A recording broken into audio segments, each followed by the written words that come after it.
உங்கள் ஸ்ரீராம் வளவலன்னு பேச வரும்ல டக்குன்னு நம்ம விலாகுக்கு போயிடலாம். கொஞ்சம் இன்ட்ரோ மட்டும் கொடுத்துறேன். நம்ம சேனலில் பார்த்தீங்கன்னா பிஜிலி பட்டாஸ் மறக்காமல் சப்ஸ்கிரைப் பண்ணிக்கோங்க. எதுக்குப்பா சப்ஸ்கிரைப் பண்ணிக்கிட்டீங்கன்னா நம்ம சேனலில் பார்த்தீங்கன்னா வந்து இன்ட்ரெஸ்டிங்கான விலாக் வீடியோ போட போகிறோம். இன்றைக்கான வீடியோ பார்த்தீங்கன்னா வந்து என்னோட குலதெய்வ வீடியோ தான் வந்து போடுறேன். ஃபஸ்ட் வீடியோ விலாக் வீடியோ உங்கள் எல்லாத்துக்கும் பிடிக்கும் அப்படின்னு பண்ணுறேன். டிஃப்ரெண்ட்டான ஒரு விலாக் தான் வந்து ஃபஸ்ட் டைமாக பண்ணுறோம். நம்ம தான் தரமாக இருக்கும். வாங்க வீடியோக்குள்ளே போகலாம். அங்கே வந்து இல்லை கோயிலை பற்றியா எல்லா இன்ஃபர்மேஷனும் உங்களுக்கு சொல்கிறேன். வாங்க போகலாம். நண்பா, இப்போ நம்ம எங்கே போயிட்டுருக்கோன்னு பார்த்தீங்கன்னா வந்து மேற்கு தொடர்ச்சி மலை உங்களுக்கு அங்கே தெரியும்னு நினைக்கிறேன். நம்ம பார்த்தீங்கன்னா மேற்கு தொடர்ச்சி மலை பக்கத்தில் தான் போயிட்டுருக்கோம். கொடைக்கானல் அப்புறம் பழனிட்டிங்கன்னா பழனி பக்கத்தில் இருக்கிற ஒரு ஊர் பக்கத்தில் தான் போகிறோம். ஒரு 10 கிலோமீட்டர் தான் இருக்கும். பழனிலேருந்து பார்த்தீங்கன்னா ஒரு 10 கிலோமீட்டர் தான் இருக்கும். அந்த கோயிலுக்கு நாங்கள் இங்கே குலதெய்வம் இருக்கிற கோயில் பார்த்தீங்கன்னா வந்து 10 கிலோமீட்டர் தான் இருக்கும். அந்த கோயில் என்னென்ன சுவாரஸ்யங்கள் இருக்குதுன்னு சொல்லிட்டு இந்த வீடியோ ஃபுல்லாக பாருங்கள், உங்களுக்கு புரியும் சொல்கிறேன். நான் மேற்கு தொடர்ச்சி மலை அழகாக தெரியும்னு நினைக்கிறேன். மேபி பார்த்தீங்கன்னா வந்து எந்த ரோடுன்னு கேட்டிங்கன்னா வந்து பழனிலேருந்து பார்த்தீங்கன்னா உடுமலை போகிற ரோடு இருக்குங்க இல்லைங்களா, அதுக்கு சென்டரில் பார்த்தீங்கன்னா வந்து கரடிக்கூட்டம் அப்படிங்கிற ஒரு ஊர் இருக்கும். புரியுதா உங்களுக்கு? பழனி டு உடுமலை இதுதான் பார்த்தீங்கன்னா வந்து கரடிக்கூட்டம் எங்கே எழுதியிருக்கும். பார்த்தீங்கன்னா அதான் கரடிக்கூட்டத்தில் பார்த்தீங்கன்னா வந்து கொஞ்சம் உள்ளே தள்ளி போனீங்கன்னா வந்து ஒரு விநாயகர் கோயில் இருக்கும். இப்போ உங்களுக்கு காமிக்கிறேன் பாருங்கள், விநாயகர் கோயில் காட்டுறேன். இங்கே முன்னாடி பார்த்தீங்கன்னா இது பார்த்தீங்கன்னா வந்து உடுமலை ரோடு பார்த்தீங்கன்னா இது போகிறது பார்த்தீங்கன்னா உடுமலை ரோடு போயிட்டுருக்கு. இந்த ரோடு பார்த்தீங்கன்னா இதுலேருந்து பார்த்தீங்கன்னா வந்து கரடிக்கூட்டத்தில் வழியாக வந்து இங்கே ஒரு விநாயகர் கோயில் இருக்குது. இதில் உள்ளே போனீங்கன்னா வந்து அந்த ஊரோட நேம் பார்த்தீங்கன்னா வந்து காவலப்பட்டிம்பாங்க. காவலப்பட்டிங்கிற அந்த ஊர் தான் வந்து அந்த ஊர். அந்த ஊரில் என்ன ஸ்பெஷல்னு பார்த்தீங்கன்னா வந்து இந்த ஊரில் பார்த்தீங்கன்னா வந்து முருகர் வந்து இந்த ஊரில் பார்த்து தான் வந்து அந்த பழனி மலையை பார்த்தாங்க அப்படின்னு சொல்கிறாங்க. அதுக்கப்புறம் பார்த்தீங்கன்னா இங்கேருந்து பார்த்தீங்கன்னா வந்து அந்த பழனி மலை தெரியும். நான் வந்து உங்களுக்கு காட்ட முடியாது, ஏன்னா என் கேமராவோட குவாலிட்டி இல்லாதங்காட்டி வந்து உங்களுக்கு காட்ட முடியாது. உங்களுக்கு வந்து சும்மா வேணால் காமிக்க அந்த இதில் பார்த்தீங்கன்னா உங்கள் ஜூம் பண்ண ட்ரை பண்ணுறேன். பார்த்தீங்கன்னா அவ்வளோக்கா தெரியாது அது, ஏன்னா பார்த்தீங்கன்னா வந்து கேமரா குவாலிட்டி இல்லை. இங்கே பார்த்தீங்கன்னா மேற்கு தொடர்ச்சி மலை, அந்த மலைக்கு கொஞ்சம் அடிவாரத்துக்கு முன்னாடி தான் வந்து நம்ம கோயில் இருக்குது. அந்த கோயில் பேர் பார்த்தீங்கன்னா வந்து மகாலட்சுமி மாயவருங்கிற 2 சாமி இருக்காங்க. அதுக்கப்புறம் பார்த்தீங்கன்னா வந்து அந்த ஊர் பேர் என்னென்னு பார்த்தீங்கன்னா வந்து காவலப்பட்டி. உடுமலை டு பழனி போகிற ரோட்டு நடுவில் பார்த்தீங்கன்னா வந்து கரடிக்கூட்டத்துக்குள்ளே வந்தீங்கன்னா காவலப்பட்டி. இதுதான் அந்த ஊர். காவலப்பட்டிங்கிற ஊர் தான் இந்த ஊர். பார்த்தீங்கன்னா வந்து ஒரு கிராமம் தான் வந்து ஒரு வில்லேஜ் தான் வந்து. பரவாயில்ல. சுற்றிலும் பார்த்தீங்கன்னா இயற்கை வளங்கள் நிறைந்த ஏரியா தான் இது. பின்னாடி பார்த்தீங்கன்னா மேற்கு தொடர்ச்சி மலை, அது கீழே பார்த்தீங்கன்னா அடிவாரத்தில் தான் அந்த கோயில் இருக்குது. இந்த ஊர் பார்த்தீங்கன்னா வந்து நல்லா இருக்குது, கொஞ்சம் நல்லாவே இருக்குது அப்படின்னு சொல்லலாம். ஒரு வில்லேஜ் தான் வந்து செமையாக இருக்கும்பாங்க. அதுக்கப்புறம் வந்து இங்கே ஒரு கோயில் இருக்குது, உச்சி காளியம்மன் கோயில். இங்கே பார்த்தீங்கன்னா வந்து விசேஷமாக இருக்கும். எப்போ எங்கள் கோயிலில் வந்து நாங்கள் வரமோ அப்போ பார்த்தீங்கன்னா இந்த கோயில் விசேஷமாக இருக்கும். ஏதோ ஒன்று இந்த கோயிலும் அருமையாக இருக்கும். உச்சி காளியம்மன் கோயில் நாங்கள் அடிச்சு வச்சுருக்கோம். நாங்கள் தான் அடிச்சு வச்சோம். அதுக்கப்புறம் பார்த்தீங்கன்னா இந்த மேற்கு தொடர்ச்சி மலை உங்களுக்கு தெரியும்னு நினைக்க, எப்பயுமே அழகாக இருக்குங்க, வேறு லெவலாக இருக்கும். மேற்கு தொடர்ச்சி மலை அழகாக இருக்கும். அதுக்கப்புறம் பார்த்தீங்கன்னா உள்ளே போகிறோம், இன்னும் உள்ளே போகணும். இந்த காவலப்பட்டியிலேருந்து பார்த்தீங்கன்னா வந்து லெஃப்ட் எடுத்திங்கன்னா வரதுலேருந்து லெஃப்ட் எடுத்திங்கன்னா வந்து அந்த ஊருக்கு இன்னும் உள்ளே போகிற மாதிரி இருக்கும். இன்னும் ஒரு ஊர் இருக்கும், காவலப்பட்டிக்கு உள்ள ஒரு ஊர். அந்த ஊருக்கு பக்கத்தில் தான் இருக்கும். அந்த என்ன இடம்னு பார்த்தீங்கன்னா வந்து காவலப்பட்டியிலேருந்து உள்ளே போனீங்கன்னா வந்து ராக்கையன் தோட்டம் அப்படின்னு ஒரு தோட்டம் இருக்கும். அந்த தோட்டத்தில் தான் நம்ம இப்போ வந்து போகிறோம். அங்கே தான் இங்கே கோயில் இருக்குது அப்படின்னு சொல்லலாம். உங்களுக்கு ஆல்மோஸ்ட் பார்த்தீங்கன்னா வந்து பக்கத்தில் வந்தாச்சு. நம்ம இன்னும் பக்கத்தில் வந்தாச்சு. ஒரு காலத்தில் பார்த்தீங்கன்னா வந்து இந்த இடத்துலலாம் நம்ம பாலம் கட்டாமல் இருப்பாங்க. அப்போ கட்டாத நேரத்தில் பார்த்தீங்கன்னா மழை வந்துச்சுன்னா பார்த்தீங்கன்னா வந்து ரொம்ப தண்ணியாக ஓடும். ரொம்ப சிரமமாக இருக்கும். கோயிலுக்கு வந்துட்டு பார்த்தீங்கன்னா பஸ்ஸில் வந்துட்டு தான் நாங்கள் வருவோம். இப்போ தான் வந்து நாங்கள் எல்லாம் வண்டியில் வந்துட்டுருக்கோம். முன்னாடி பார்த்தா பஸ்ஸில் வருவோம், ரொம்ப டைம் ஆகும். அப்புறம் பார்த்தீங்கன்னா வந்து வந்தாச்சு தான் அந்த தோட்டம். ராக்கெயின் ஃபுல்லாக தென்னந்தோப்பு தான் இந்த தோப்பு. இந்த தோட்டம் எப்பயும் பார்த்தீங்கன்னா வந்து ராக்கெயின் தோட்டம் தான் சொல்லுவாங்க. ஏன்னு பார்த்தீங்கன்னா வந்து பல கால வருஷமாக பார்த்தீங்கன்னா வந்து அந்த ராக்கெயின் தோட்டங்கிற பேர் மட்டும் மாறாது. ஏன்னு பார்த்தீங்கன்னா வந்து இந்த கோயிலுக்கும் இந்த ராக்கைங்கிறவருக்கும் தான் வந்து இந்த தொடர்பு அதிகமாக இருக்குது. ஓகேங்களா? இப்போ வரலாறே உங்களுக்கு சிம்பிள் ஸ்வீட்டாக சொல்கிறேன். ஓகேங்களா? இப்போ நம்ம கோயிலுக்குள்ளே போகிறோம். ஓகேங்களா? இப்போ பார்த்தீங்கன்னா வந்து இந்த கோயிலோட சிறப்பு என்னென்னு பார்த்தீங்கன்னா வந்து ராக்கையன்கிறவர் பார்த்தீங்கன்னா வந்து மூணு தலைக்கட்டுக்கு முன்னாடி வந்து வாழ்ந்திருக்காரு. அவர் கூட பார்த்தீங்கன்னா வந்து நாகசிப்பம் வந்து வாழ்ந்திருக்குது. நாகசிப்பமும் பார்த்தீங்கன்னா வந்து ராக்கையன்கிறவர் பார்த்தீங்கன்னா வந்து ஒரு புத்தில் பார்த்தீங்கன்னா வந்து சூசம் அடைஞ்சிருக்காங்கன்னு சொல்கிறாங்க. என்னென்னு பார்த்தீங்கன்னா வந்து ஒரு புத்துக்குள்ளே வந்து ஒரு சம்பவத்தின் காரணமாக வந்து அந்த புத்துக்குள்ளே இறங்கிட்டாங்க, உயிரோடு இறங்கிட்டாங்க. அங்கேருந்து தோன்றியதான் இந்த மரம், தலைவிரிச்சி மரங்கிறாங்க. ஓகேங்களா? இப்போ உங்களுக்கு புரிஞ்சிருக்கும்னு நினைக்கிறேன். இதோட சிறப்பு இதுதான். அதுக்கப்புறம் பார்த்தீங்கன்னா அந்த சிறப்போட என்னென்னு பார்த்தீங்கன்னா வந்து அந்த மரத்தில் பார்த்தீங்கன்னா இந்த மரத்தோட சிறப்பு என்னென்னு பார்த்தீங்கன்னா வந்து அந்த அம்மனும் அதுக்கப்புறம் பார்த்தீங்கன்னா அந்த ராக்கைங்கிறவங்க பார்த்தீங்கன்னா வந்து மாயவராகவும் அந்த அம்மன்கிற அந்த நாகசிப்பமும் பார்த்தீங்கன்னா வந்து மகாலட்சுமியாக வந்து தோற்றமளித்து பார்த்தீங்கன்னா அருள் பாலிக்கிறாங்க. ஓகேங்களா? வந்து இப்போ உங்களுக்கு புரிஞ்சிருக்கும். அந்த அம்மனோட உருவமும் அதுக்கப்புறம் பார்த்தீங்கன்னா மாயவரோட உருவமும் பார்த்தீங்கன்னா வந்து அந்த மரத்தில் வந்து அழகாக அற்புதமாக இருக்குது. இவங்க வந்து நாங்கள் அந்த மரத்தில் தான் வந்து அபிஷேகம் பண்ணி அலங்காரம் பண்ணி நாங்கள் வந்து இதெல்லாம் வந்து கடவுளாக கும்பிட்ருக்கோம். ஆல்மோஸ்ட் பார்த்திங்கன்னா வந்து நாங்கள் ரெடி ஆகிட்டோம். இப்போ பார்த்தீங்கன்னா வந்து ஆண்டு விழாக்கு நாங்கள் ரெடி ஆகிட்டோம். ஆல்மோஸ்ட் பார்த்தீங்கன்னா இன்னும் சொந்தக்காரங்க வந்துட்டுருக்காங்க, இன்னும் பங்காளிங்களாம் வந்துட்டுருக்காங்க. அதுக்கு முன்னாடி நாங்கள் எல்லாமே ரெடி பண்ணி வச்சுட்டோம். வாழை மரம் கட்டுறதா இருக்கட்டும், வந்து பந்தல் போகிறதா இருக்கட்டும், வந்து ஆல்மோஸ்ட் பார்த்திங்கன்னா வந்து முன்னாடியே வந்து நாங்கள் எல்லாம் செஞ்சு முடிச்சாச்சு. இப்போ பார்த்தீங்கன்னா வந்து நாங்கள் அபிஷேகம் பண்ணி சாமி கும்பிட்டு அப்புறம் வந்து எல்லாத்துக்கும் பிரசாதம் வந்து கொடுக்குறது. அதுக்கப்புறம் பார்த்தீங்கன்னா ஃபங்க்ஷன் முடிஞ்சிடும். உங்களுக்கு சீக்கிரம் முடிஞ்சிடும். இதுக்கப்புறம் என்னடா ஸ்டோரி சொல்ல போகிறீங்க கேட்டிங்கன்னா, இனிமேல் தான் நாங்கள் வந்து இந்த கோயிலை பற்றி நான் வரலாறுலாம் சொல்ல போகிறோம் அப்படின்னு சொல்கிறேன் நான். ஓகேங்களா? ஆல்மோஸ்ட் பார்த்தீங்கன்னா எல்லாருமே வந்துட்டாங்க. இன்னமும் கொஞ்சம் பேர் வந்துட்டுருக்காங்க, வந்துருவாங்க. இப்போ பார்த்தீங்கன்னா அபிஷேகம் பொருட்களாக ரெடி ஆயிடுச்சு. அபிஷேகம் பண்ணுறதுக்கான என்னென்ன பொருள், தயிர், அதுக்கப்புறம் பார்த்தீங்கன்னா வந்து பால், அப்புறம் பஞ்சாமிர்தம், அதுக்கப்புறம் பார்த்தீங்கன்னா எலுமிச்சம்பழம் வந்து பன்னீர் அவன் எல்லாமே ரெடி ஆயிடுச்சு. அப்புறம் பார்த்தீங்கன்னா வந்து தின்னூறு எல்லாமே ஆல்மோஸ்ட் எடுத்து வச்சுட்டோம் நாங்கள். இந்த தாத்தா பாட்டி ஏன் காட்டுறோன்னு பார்த்தீங்கன்னா வந்து இந்த தாத்தா பாட்டி தான் வந்து இந்த கோயில் உருவாக காரணமாக இருந்திருக்காங்க. இவங்களை பற்றி சொல்லணும்னா வந்து இவங்களுக்கு வந்து குழந்தை இல்லாத காரணத்தினால பார்த்தீங்கன்னா வந்து எல்லாருமே சொல்லியிருக்காங்க குலதெய்வம் கோயிலுக்கு போங்க அப்படின்னு சொல்லியிருக்காங்க. அதுக்கப்புறம் பார்த்தீங்கன்னா வந்து குலதெய்வம் கோயில் கண்டுபிடிச்சி அப்புறம் பார்த்தீங்கன்னா வழிபட்டுருக்காங்க. அதுக்கப்புறம் பார்த்தீங்கன்னா இவங்க 2 குழந்தை பிறந்திருக்கு. அதுக்கப்புறம் தான் வந்து எல்லாருமே பங்காளிலாம் அழைச்சதுக்கப்புறம் வந்து இவங்க கோயில் கட்டி அதுக்கப்புறம் வழிபட ஆரம்பித்தாங்க. அப்புறம் தான் பார்த்தீங்கன்னா வந்து இப்போ பார்த்தீங்கன்னா நாங்கள் ஆண்டு விழாவை கொண்டாடிட்டு இருக்கோம். இவங்களால தான் வந்து இப்போ நாங்கள் ஆண்டு விழா கொண்டாடிருக்கோன்னு சொல்லி ஒரு பெருமிகமாக சொல்லிக்கலாம் அப்படின்னு நினைக்கிறேன் நான். இப்போ பார்த்தீங்கன்னா எல்லாமே ரெடி பண்ணிட்டோம் நாங்கள். எல்லாமே தேங்காய் உரிக்கிறதா இருக்கட்டும், வாழைப்பழம் பார்த்தீங்கன்னா எல்லாமே பிரித்து ஆல்மோஸ்ட் வச்சாச்சு. இப்போ பார்த்தீங்கன்னா அபிஷேகம் முடிஞ்சக்கப்புறம் பார்த்தீங்கன்னா வந்து நாங்கள் ஆரம்பிச்சிடலாம் பூசையை. ஓகேங்களா?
பார்த்துருப்பீங்க, இன்ட்ரெஸ்டிங்காக போயிருக்கும். இனிமேல் தான் வந்து மெயின் இன்ட்ரெஸ்டிங்காக உங்களுக்கு வரப்போகுது. என்னென்னு சொல்கிறேன்னா, இப்போ தான் வந்து அபிஷேகம் முடிஞ்சிச்சு. இனிமேல் தான் வந்து நாங்கள் வந்து கேட்க போகிறோம். யார்கிட்ட கேட்க போகிறோம், என்னை பற்றி கேட்க போகிறோம்னு பார்த்தீங்கன்னா வந்து அந்த கோயிலை பற்றியான இன்ஃபர்மேஷன் வந்து கேட்க போகிறோம். அதை பற்றி தெரிஞ்சுக்க போகிறோம்.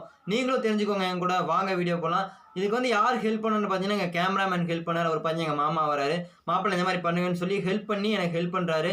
அவருக்கு ஒரு தேங்க்ஸ் சொல்லி வீடியோவை கண்டினியூ பண்ணலாம் வாங்க. எனக்கு வந்து குலதெய்வம்னா என்ன அப்படின்னு தெரியாது. அடுத்த ஜெனரேஷனுக்கு நாங்கள் சொல்லணும். எங்கள் குலதெய்வத்தை பற்றி நான் சொல்லணும். சரிங்களா? இப்போ நீங்கள் இருக்க மாட்டீங்க இந்த காலத்தில். அதை இப்போ வந்து அடுத்த ஜெனரேஷனுக்கு சொல்கிறக்கான வீடியோ இந்த வீடியோ. சரிங்களா? சரி சொல்லுங்கள். இந்த குலதெய்வம் வந்து குலதெய்வம் மாயவர். இந்த குலதெய்வம் சரிங்களா? மாயவே நாங்கள் கும்பிட்றது மாயந்த. இந்த சாமி வந்து இங்கேயே தான் வந்து கும்பிட்டு இருக்கிறோம். சும்மா கல் இருக்கிற சிலையில இருந்து கல் சிலையில இருந்து இங்கே சாமி கும்பிட்றோம். சாமி கும்பிட்டு இருக்கிறோம்.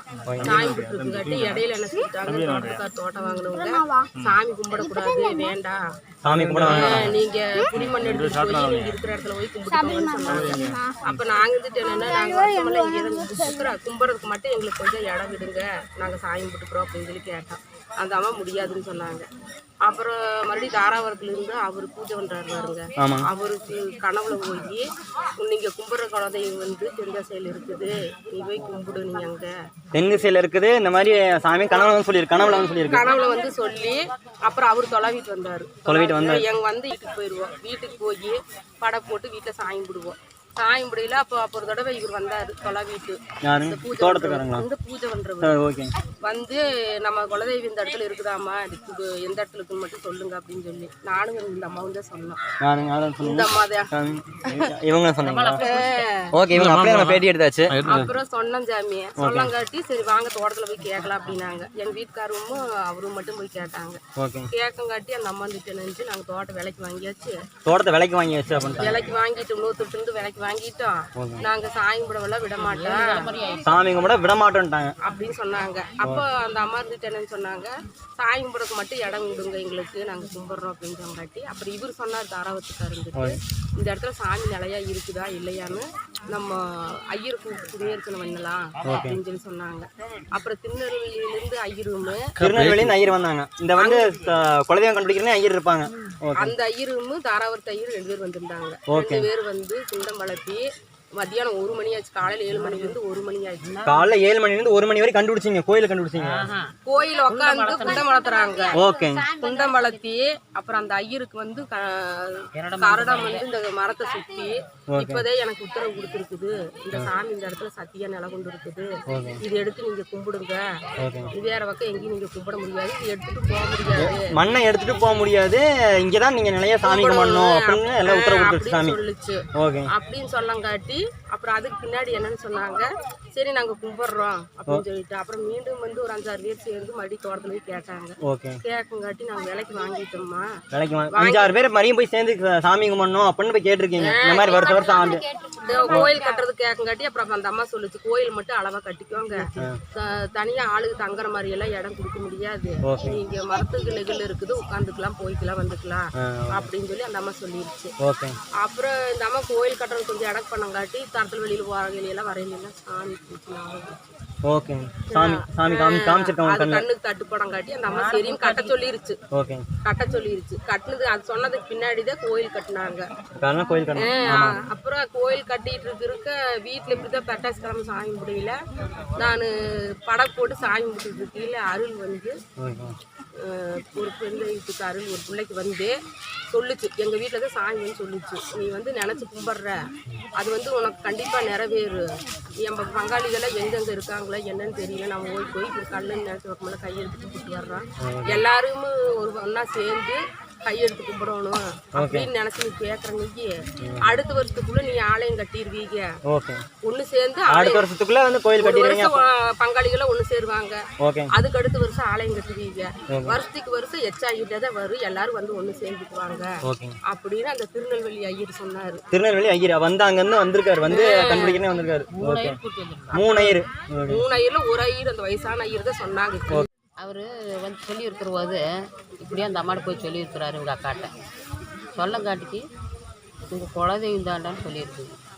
அவருக்கு தெரியல, இந்த கோயிலே தெரியாது, தெரியாமல் இருக்குங்காட்டு அவர் போய் கிணறுல ஓயாமல் எழுப்பி சொல்லியிருக்க மாட்டேன். அப்புறம் எங்களை இருக்க வந்து கேட்டாங்க, அதெல்லாம் ராக்கு தோட்டம் தான் இருக்குது சாமி, இங்கே இல்லை அப்படின்னு நாங்கள் சொல்லிட்டோம். என்னையும் வந்து கேட்டாங்க, அதே தான் சொன்னேன், உங்கள் குலதெய்வம்னா அங்கே தான் இருக்குது, புதூர் சேர்ந்த ஊர் அங்கே தான் இருக்கிறாங்க அப்படின்னு நான் சொன்னேன். அதே மாதிரி நடந்தது. அப்புறம் வந்தாக பார்த்தாக ஐயர் 3 ஐயர் கூட்டிகிட்டு வந்தாங்க. சரி நம்மளும் வரலாங்கிட்ட 2 வருஷம் வரவே முடியல. 2 வருஷம் வர முடியல. இப்போ இந்த 2-3 நாளாக கனவுல அமைச்சிட்டே இருக்குது. வந்துட்டு அப்படி தண்ணி வந்துட்டோம், வந்துட்டு அழுகாச்சி வந்துருச்சு. இப்போ சாமி முடியல தண்ணி வந்துருச்சு. போன வருஷம் வந்தேன்னா சாமி தண்ணி அப்படியே வந்துருச்சு என் ஏரியாங்க. நீங்க எந்த ஊரு? நீங்க கொஞ்சம் நல்லா காமிச்சிட்டே இருக்குதுங்க. 3 மாசமா இந்த மரம், இந்த தோப்பு, இந்த வழியில வர்றது எல்லாரும் வந்து உட்காந்துட்டு போய் எல்லாம் சாப்பிட்டுட்டு கூட்டமா அதை கண்ணுல காமிச்சிட்டே இருக்குது உங்களுக்கு. அப்புறம் வந்து வர வச்சிருச்சு. இப்போ வந்து நீங்க எத்தனை வருஷம் இந்த கோயிலுக்கு வரீங்க? நீங்க ஆமா, 1 வருஷம் தான் கோயிலுக்கும் பேசுறப்ப வந்தோம், அதுக்கப்புறம் வரவே இல்லை. இப்பதான் வந்திருக்கீங்க, ஒரு 7 வருஷம் கழிச்சு வந்திருக்கீங்க. எப்படி உங்களுக்கு தோணுது? அது கடவுள வந்துட்டே இருக்குங்க, இந்த மரம் காமிச்சிட்டு என்னை வர வைக்குது. நீங்க இந்த மரத்தை என்ன சைஸ்ல பாத்துருக்கீங்க? மரம் 4 கிலோ, இந்த சின்ன மரம், ஆனா இந்த வந்து பெருசா எனக்கு காட்டு, பெருசா காட்டு, அப்பயே காட்டு, இலைய பச்சை வச்சேன்னு முடி எடுக்கல வந்தாங்க. வரப்போ 11 மாசத்துல வந்தோம், அப்ப வந்தது, அதுக்கப்புறம் வரவே இல்லை. சரி, இந்த மரத்துல வந்து ஒரு ஸ்பெஷல் இருக்கு. என்னன்னு பாத்தீங்கன்னா மரத்துல வந்து மூஞ்சி சாமியோட மூஞ்சி வருது. அது எப்படி உங்களுக்கு முன்னாடி தெரியுமா? கண்ணு காமிச்சது அப்படியே எனக்கு காமிச்சதுங்களா? அந்த கும்பேசப்பவே எனக்கு தெரிஞ்சிச்சு. மாமாட்ட சொன்னேன், அந்த குத்து எழுதும் போது அப்படியே லைட்டா இருந்துச்சு. அதையும் சொன்னேன். ஆனா அவர் சொன்னது எனக்கு கரெக்டா அவரும் சொல்றாரு, நானும் சொன்னேன். அப்புறம் ஒரு ஐயர் வந்தாரு, அந்த அவரே சொன்னாங்க மூஞ்சி வரும் அப்படின்னு சொல்லியிருந்தாரு. அப்படியே குத்து எழுதும் அப்படின்னு சொன்னாரு. அதே மாதிரி வந்துருச்சு உயரமா. அப்ப வந்து இந்த கோயில் வச்சு நாங்க அந்த கொல்லுத்தாத்தா கோயில் தான் இந்த நம்ம பங்காளி 18 பேர் புத்தூரி கோயில் சேர்ந்தது. சரி. அதில் வந்து பார்த்தீங்கன்னா ஒரு நாகசர்ப்பமும் ஒரு ராக்கனங்கிறது ஒரு புத்துக்கல்ல சூசமான சூசமான இடம்னா அப்படியே உயிரோட வந்து இறங்கக்கூடிய இடம். உயிரோட இறங்கின இடம். இறங்க மாதிரி சூசமான இடம். அது பேர் சூசம். சிவ சமாதி வேறு. Okay okay. சிவ சமாதிங்கிறது வந்து உயிரோட வச்சு கேட்கறது வந்து சிவ சமாதி. ஓகே, புரியுதா? புரியுது. இது வந்து என்னன்னா சூசமான உயிரோட இறங்கி அப்படியே வந்து இறந்துடும். ஓகே, சூசமான இடம். ஓகே. அது வந்து 100 வருஷ காலமாக இந்த பூமியில இருந்துட்டு இருக்கு. 100 வருஷ காலமா 100 தலைக்கிலே வந்து பாட்ட காலமா நாங்க கோயில் கும்பிட்டுட்டு இருக்கோம். இந்த நான் புதுசா இருந்தா கோயிலுக்கு புதுசா வரலாம். ஓகே, புரியுதுங்களா உங்களுக்கு? நான் வந்து புதுசா இருந்தா இந்த கோயிலுக்கு இன்னைக்கு புதுசா வந்தீங்களா அப்படின்னு கேட்கலாம். அப்படி கிடையாது. ஓகே. நான் எங்க தாத்தா காலம் கொள்ளு தாத்தாவுக்கு மேல தாத்தா இதெல்லாம் இருக்கிற காலத்துல இருந்து இந்த பெருமாள் கோயில் கும்பிட்டுட்டு பெருமாள் கோயில் அப்ப சிறிய கோயிலா இருந்தது, மண் தளமா இருந்தது. அப்புறம் சித்த காம்பவுண்ட் கட்டணும். அப்படியே இப்போ வந்து ஒரு சைடுல எல்லாம் கட்டி இந்த கோயில் மரம். கோயில் பாத்தீங்கன்னா 7 ஆண்டா சாமி கும்பிட்டு இருக்கோம். 7 ஆண்டு இல்ல, அதுக்கு முன்னாடி சாமி கும்பிட்டு இருக்காங்க. இப்ப வந்து ஆண்டு விழான்னு சொல்றோம். நம்ம வந்து கோயில் கட்டி கோயில் விழாவுக்கு வந்து 5 வருஷம் ஆச்சு. 5 வருஷம் 2 வருஷம் ஆரம்பிச்சு ஆண்டு விழா 7 வருஷத்துல கும்பிடணும். ஓகே. குண்டு விழா கும்பிடணும். ஓகே. அதுக்கு முன்னாடி வந்து 50-60 வருஷம் 100 வருஷ காலமாக இந்த சாமினால உங்களுக்கு என்ன நடக்குது? இந்த சாமினால வந்து இதுல யாருக்குமே ஒன்றும் நடக்கலைன்னு சொல்ல முடியாது. இதுக்கு பிறகு எனக்கு நான் சிம்பிளா நார்மலா வந்து ஒரு நேரத்தை சாப்பாட்டுக்கே வழி இல்லாம இருந்து என் குலதெய்வத்துக்கு வந்ததுக்கு பிறகு இன்னைக்கு என்னால் முடிஞ்ச அளவுக்கு நல்லா இருக்கேன். ஏன்னா நான் கார் வாங்கியிருக்கேன், வீடு வாங்கியிருக்கேன், சில ஃபைனான்ஸ் விட்டுட்டு இருக்கேன். இப்படி பல விதமான இதுகள்லாம் நான் இந்த கோயில்னால அடைஞ்சிருக்கேன். இவ்வளோ நேரம் இந்த வீடியோ பார்த்துருப்பீங்க. அவங்க பேசுறது உங்களுக்கு தெரிஞ்சிருக்கோம் கொஞ்சம். இன்னமும் கொஞ்சம் ஃபுல்லாக வந்து எண்டிங்கில் முடிக்கிறேன். இப்போ பார்த்தீங்கன்னா வந்து அலங்காரம் முடிஞ்சிருச்சு. அந்த அலங்காரத்தை பார்த்துட்டு எண்டிங்கில் வந்து உங்களுக்கு சொல்கிறேன். ஓகேங்களா?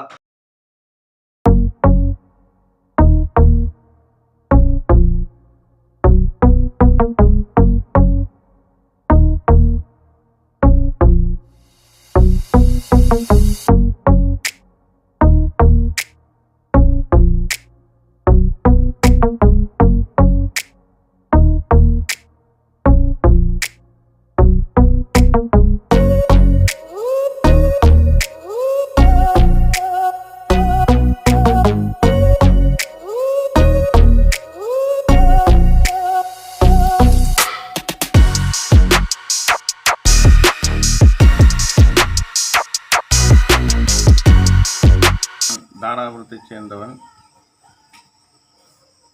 எனக்கு 1986 திருமணம் ஆகியது. 1986 4 வருடங்களாக குழந்தை பாக்கியம் எதுவும் எனக்கு கிடைக்கவில்லை.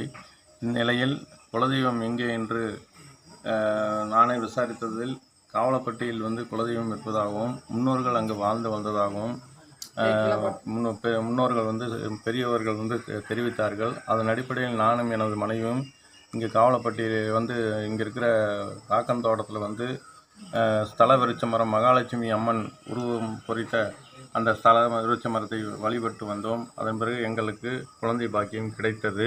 இந்த குழந்தை பாக்கியம் கிடைத்ததுக்கப்புறம் நாங்கள் தொடர்ந்து இங்கு வந்து கொண்டே இருக்கிறோம். அதுபோக பங்காளிகள் அனைவரும் ஒன்று சேராமல் தனித்தனியாக இருந்து வந்தார்கள். இந்த குலதெய்வத்தை வந்து நாங்கள் வழிபட்டதின் பலனாக பங்காளிகள் அனைவரும் ஒன்று சேர்ந்தோம். புரட்டாசி கடைசி சனிக்கிழமை என்று அத்தனை பங்காளிகளும் ஒன்று சேர்ந்து நாங்கள் வந்து இங்கே இந்த அம்மனுக்கும் இந்த மாயவருக்கும் உண்டான அபிஷேகங்கள் ஆராதனைகள்லாம் செஞ்சு குலதெய்வம் வந்து எங்களுக்கு உறுதுணையாக இருக்கிறதுக்காக நாங்கள் வழிபட்டு வருகிறோம் என்பதை இதன் மூலம் தெரிவித்துக் கொள்கிறேன். அனைவரும் இந்த வீடியோ காலில் பார்ப்பவர்கள் அனைவரும் இதை உதாரணமாக எடுத்துக்கொண்டு குலதெய்வத்தை வழிபட்டு குலதெய்வத்தை சிறப்பாக இது பண்ண தரிசனம் செய்ய வேண்டுமாய் கேட்டுக்கொள்கிறேன். ஃபுல்லாக பார்த்துருந்தீங்கன்னா உங்களுக்கு ஒரு நன்றி சொல்லிக்கிறேன். இந்த வீடியோ நாங்கள் எதுக்காக எடுத்திருந்தோம்னு பார்த்தீங்கன்னா வந்து இன்னமும் பார்த்தீங்கன்னா பல ஃபேமிலியாக இருக்கட்டும் பார்த்தீங்கன்னா இன்னமும் வந்து அவங்களோட குலதெய்வம் கோயில் என்னென்னு தெரியாமல் இருக்காங்க. இப்போ பார்த்தீங்கன்னா வந்து நடுவில் பார்த்தீங்கன்னா எங்கள் குலதெய்வம் கோயிலும் தெரியாமல் இருந்துச்சு. ஏன்னா எங்கள் ஜென்ரேஷன் வந்து யாருமே வந்து குலதெய்வம் கோயிலை வழிபடாமல் இருந்தாங்க. அதுக்கப்புறம் பார்த்தீங்கன்னா 20 வருஷத்துக்கு முன்னாடி பார்த்தீங்கன்னா வந்து கோயிலை வழிபட்டங்காட்டி தான் வந்து நாங்கள் இப்போ இருந்து வழிபடங்காட்டி தான் வந்து அடுத்த ஜெனரேஷனுக்கு வந்து எங்கள் குலதெய்வ கோயிலை கொண்டு போக முடியுது. இதே மாதிரி உங்கள் குலதெய்வ கோயிலை வந்து கண்டுபிடிச்சி நீங்களும் வழிபட ஆரம்பிங்க. அடுத்த ஜெனரேஷனுக்கு உங்கள் குலதெய்வ கோயிலை கொண்டு போங்க. ஓகேங்களா? அதுக்காக தான் இந்த வீடியோ போட்டிருக்கேன். இந்த வீடியோ உங்களுக்கு பிடிச்சுன்னா மறக்காமல் ஒரு லைக் பண்ணுங்கள், கமெண்ட் பண்ணுங்கள், யாருக்காச்சும் ஷேர் பண்ணணும்னு தோணுச்சுன்னா ஷேர் பண்ணுங்கள். மீண்டும் சந்திக்கிற நான் உங்கள் ஸ்ரீராம். நன்றி, வணக்கம்.